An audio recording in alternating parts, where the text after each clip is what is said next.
Welcome to From the Pages, and this issue places us right at the heart of the World Wrestling Federation as the 1980s race toward their close, an era where excess isn't just tolerated, it's required.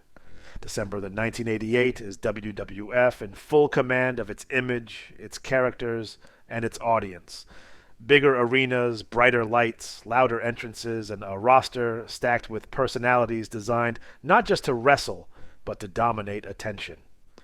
This is a company that knows it is the center of the wrestling universe and isn't though shy about reminding you on every page. The issue opens with Around the Ring, a broad snapshot of the WWF atmosphere as the year winds down. Championships feel heavier here, treated as symbols of control rather than simple prizes. Rivalries are framed as ongoing campaigns, not isolated skirmishes, and the tone is unmistakable. Momentum matters. The WWF wants the reader to feel like everything is building towards something larger, something unavoidable, and these opening pages act as the runway. That direction is reinforced in the editor's comments, where the editorial voice leans into the idea of WWF as a machine, pay-per-views expanding, television reach growing, characters sharpening into archetypes that are instantly recognizable.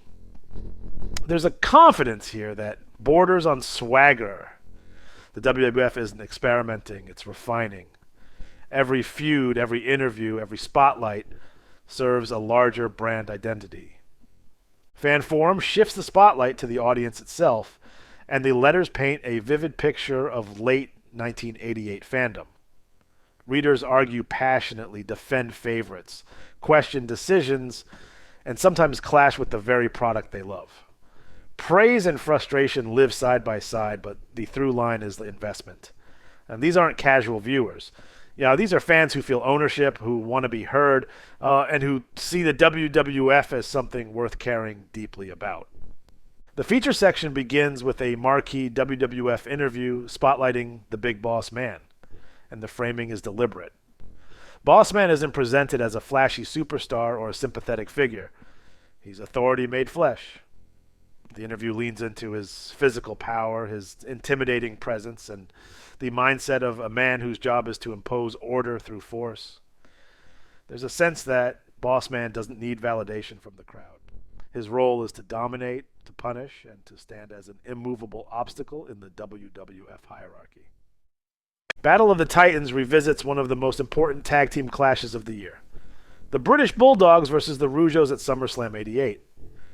This isn't treated as nostalgia, it's treated as proof. Proof that tag team wrestling still commands major stage relevance.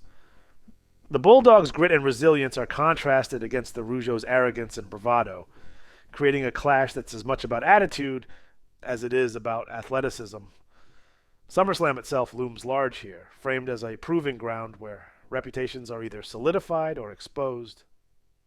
From teamwork to raw dominance, the warrior reigns. Supreme puts the spotlight squarely on the ultimate warrior. He isn't analyzed so much as mythologized.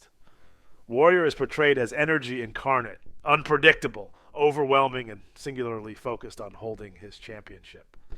His reign isn't framed as a storyline, it's framed as a force of nature. Challengers don't prepare for Warrior, they brace for him.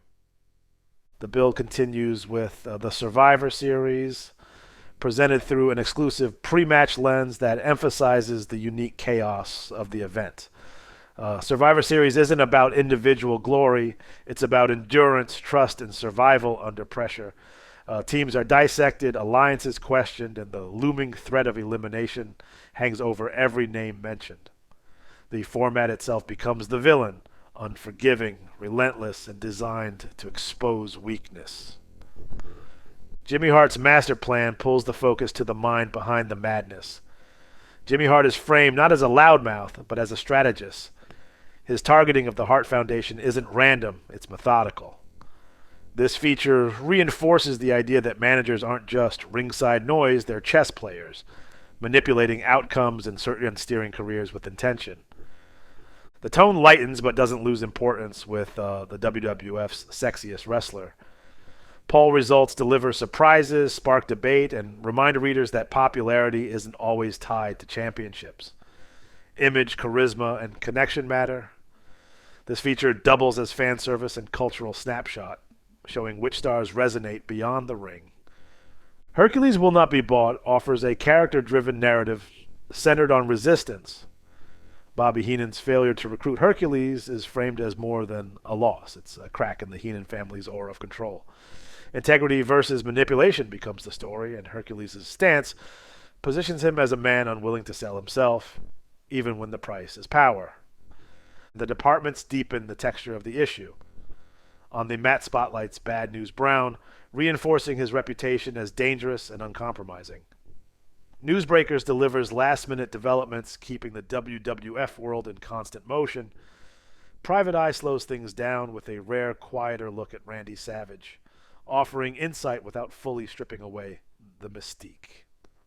WWF Lowdown leans into behind-the-scenes curiosity, teasing locker room dynamics and unspoken tensions, while Wrestler's Rebuttal gives Jesse Ventura space to fire back at WWF Magazine itself. The line between performer and commentator blurs, adding friction and authenticity. The personality profile of Akeem rounds out the character focus, reinforcing how carefully constructed WWF personas really are. Interactive sections like the WWF Trivia Test and WWF Crossword keep readers engaged beyond passive reading, while Caught in the Act delivers candid, unusual photos that feel spontaneous and revealing. Running through the entire issue is the WWF merchandising engine at full throttle. Ads promote official apparel, Coliseum video releases, event tapes, and pay-per-view ordering information. Subscription offers encourage long-term commitment. Posters, photos, and mail-order merchandise transform fandom into lifestyle. The message is constant and clear. The WWF isn't just something you watch, it's something you buy into.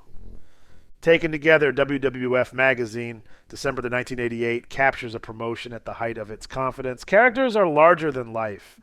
Stories are tightly controlled. The WWF doesn't ask for attention, it commands it. If this issue brought something back for you, say what it was. If you lived through this era, tell us what it felt like to be there. Like, share, and subscribe for more deep dives pulled straight from wrestling history. I'll see you next time. Farewell from the Empire State.